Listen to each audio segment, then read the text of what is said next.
I've always been a planner. My life was a carefully curated checklist. Wake up at 6 a.m., gym by 7, work by 9, and a perfectly balanced dinner by 7 p.m. routine was my comfort zone, my safety net. But last spring, something shifted. I felt stuck, like I was running on a hamster wheel, chasing goals that didn't excite me anymore. That's when I stumbled across Category 1, a concept I'd heard about in passing but never taken seriously. It promised transformation, not through grand gestures but small, intentional changes. Skeptical but desperate for a spark, I decided to give it a try. For 30 days, I'd immerse myself in Category 1. What followed was a journey that appended everything I thought I knew about myself, my priorities, and what it means to live fully. Category 1, at its core, is about mindfulness, being present, intentional, and deliberate in every action. It's not a diet, a fitness regimen, or a productivity hack, though it can influence all those areas. It's a philosophy that encourages aligning your daily choices with your deepest values. I started by journaling, a Category 1 cornerstone. I wasn't a journal person, so sitting down with a notebook felt awkward.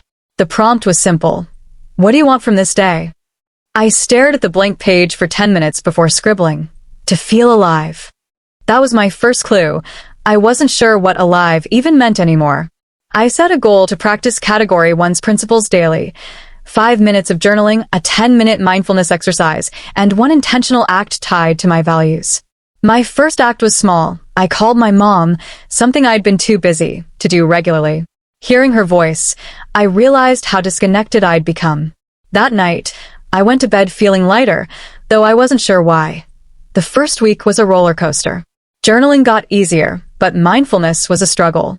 Sitting still, focusing on my breath, felt like wrestling a storm. My mind raced, work deadlines, unread emails, that laundry pile mocking me from the corner. I doubted Category 1's promise. Was this really going to change anything? But I stuck with it, mostly out of stubbornness. I started noticing small shifts. One day, during my mindfulness practice, I caught myself smiling at a memory, a rare moment of unforced joy. My intentional acts grew bolder. I complimented a colleague, cooked a meal for friends, and even apologized to someone I'd wronged years ago. Each act felt like a pebble dropped in a pond, rippling outward in ways I couldn't predict. By the second week, something clicked. Journaling became a mirror, reflecting thoughts I'd buried under routine. I wrote about fears. Fear of failure, of being seen, of not being enough. Category 1 didn't erase these fears, but it gave me a space to face them. My mindfulness practice evolved too. I started doing it outdoors, sitting under a tree in the park. The world felt sharper. The rustle of leaves, the warmth of the sun. I was present, maybe for the first time in years. My intentional acts became more creative.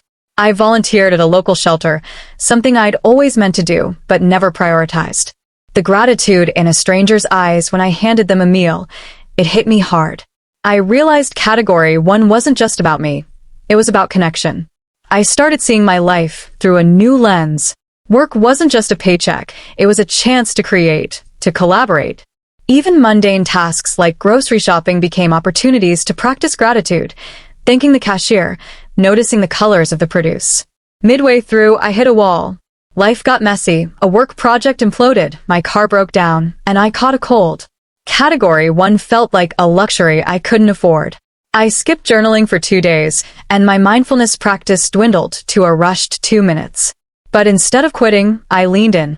Category 1 taught me to meet myself where I was.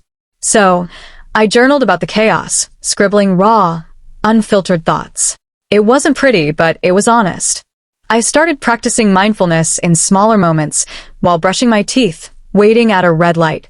These micro moments grounded me. My intentional acts during this phase were about self-compassion. I said no to a social event I didn't have the energy for, without guilt. I treated myself to a long bath, savoring the quiet. I wrote a letter to my younger self, forgiving her for mistakes I'd been carrying. These acts weren't flashy, but they rebuilt something in me, a sense of worth that didn't depend on productivity or approval. By the final week, I was a different person. Not in a dramatic, movie montage way, but in the quiet confidence of someone who knows themselves better.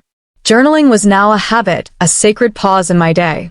Mindfulness wasn't just a practice, it was a way of being.